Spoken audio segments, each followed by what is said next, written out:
दिल्ली, एक ऐसा नाम जो इतिहास की गूंज है, एक शहर जो जिंदगी से धड़कता है। सदियों से ये ताकत, संस्कृति और महत्वाकांक्षा का केंद्र रहा है, जो राजा महाराजाओं और शरणार्थियों, कलाकारों और आक्रमणकारियों को अपनी ओर खींचता रहा है। आज भारत की राजधानी के रूप में दिल्ली देश की अटूट भावना का प्रमाण है, एक जीवंत टेपेस्ट्री जो इसके उथल पुथल भरे अतीत के धागों से बुनी गई है। दुनिया के कुछ ही शहर ऐसे हैं जो इतने लंबे और कहानी वाले इतिहास का दावा कर सकते हैं जितना दिल्ली का। यमुना नदी के किनारे इसकी रणनीतिक स्थिति ने इसे युगों युगों से शासकों के लिए एक प्रतिष्ठित इनाम बना दिया है। महाभारत के पौराणिक पांडवों से लेकर मुगल बादशाहों तक जिन्होंने इसके सबसे प्रतिष्ठित स्मारकों का निर्माण किया, दिल्ली ने साम्राज्यों के उत्थान और पतन को देखा है। दिल्ली पर राज करने वाले हर राजवंश ने शहर के परिदृश्य और चरित्र पर अपनी छाप छोड़ी है। नतीजा स्थापत्य शैली, धार्मिक परंपराओं और सांस्कृतिक प्रभावों का एक आकर्षक मिश्रण है। दिल्ली की गलियों में घूमना समय के माध्यम से एक यात्रा शुरू करने जैसा है, जहां आधुनिक गगनचुंबी इमारतों के साथ प्राचीन शहरों के अवशेष मिलते हैं। बहुत पहले जब अंग्रेजों ने भारत की धरती पर कदम रखा था, दिल्ली पहले ही खुद को सत्ता के केंद्र के रूप में स्थापित कर चुका था। तोमर राजपूत, एक योद्धा कबीला, ने इस क्षेत्र के रणनीतिक महत्व को पहचाना और 8वीं शताब्दी में शहर को अपनी राजधानी के रूप में स्थापित किया। उनकी विरासत आज भी लाल कोट के खंडहरों में देखी जा सकती है, जो वर्तमान दिल्ली की जगह पर बनाया गया पहला किलाबंद शहर था। सदियों से दिल्ली विभिन्न राजवंशों के हाथों से गुजरा, हर एक ने अपनी छाप छोड़ी। स्लेव डायनेस्टी ने अपनी प्रभावशाली कुतुब मीनार के साथ इस्लाम के आगमन और उसकी स्थापत्य भव्यता का प्रदर्शन किया। अपनी महत्वाकांक्षी शहर नियोजन के लिए जाने जाने वाले तुगलकों ने तुगलकाबाद के विशाल शहर का निर्माण किया, जो अब खंडहर में है। लेकिन मुगल साम्राज्य के तहत दिल्ली वास्तव में फला फूला। 16वीं से 19वीं शताब्दी तक मुगलों ने अपने उत्तम स्वाद और भव्यता के प्रेम के साथ दिल्ली को बगीचों, महलों और उत्तम मस्जिदों के शहर में बदल दिया। शाहजहां द्वारा निर्मित लाल किला मुगल शक्ति का प्रतीक बन गया। इसकी लाल बलुआ पत्थर की दीवारें एक शहर के भीतर एक शहर को घेरे हुए हैं।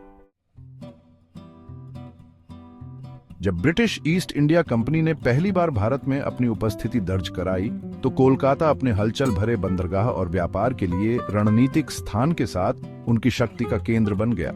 हालांकि 1857 के सिपाही विद्रोह की घटनाओं ने, जो ब्रिटिश भारतीय इतिहास में एक महत्वपूर्ण मोड़ था, अंग्रेजों को अपने प्रशासनिक केंद्र पर पुनर्विचार करने के लिए मजबूर किया। 1911 में किंग जॉर्ज पंचम ने भारत की अपनी यात्रा के दौरान एक महत्वपूर्ण घोषणा की।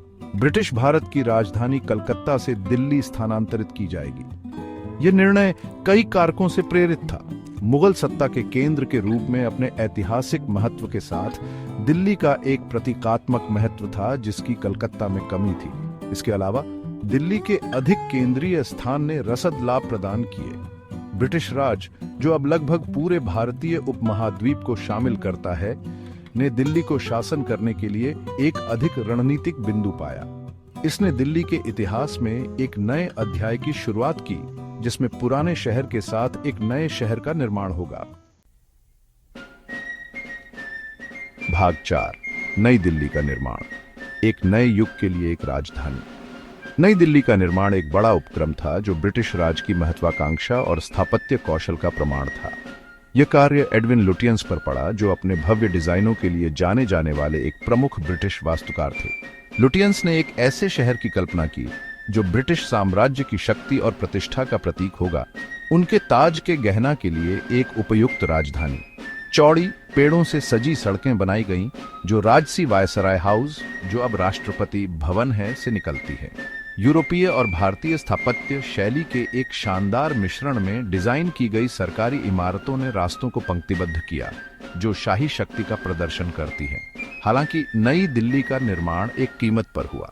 निर्माण ने कई स्थानीय समुदायों को विस्थापित कर दिया और ब्रिटिश अधिकारियों के विशाल बंगलों और देशी आबादी के भीड़ भाड़ वाले क्वार्टरों के बीच के स्पष्ट अंतर ने औपनिवेशिक युग के सामाजिक विभाजनों को उजागर किया। भाग 5, आधुनिक दिल्ली विरोधाभासों का शहर। 1947 में भारत की स्वतंत्रता के साथ दिल्ली ने एक नया पदभार ग्रहण किया, एक स्वतंत्र राष्ट्र की राजधानी। शहर ने देश के सभी कोनों से लोगों की भारी आमद देखी, जो अवसरों की तलाश में थे और इसकी जीवंत सांस्कृतिक पच्चीकारी में योगदान दे रहे थे।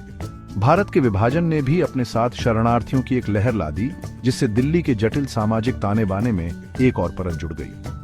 आज दिल्ली अद्भुत विरोधाभासों का शहर है।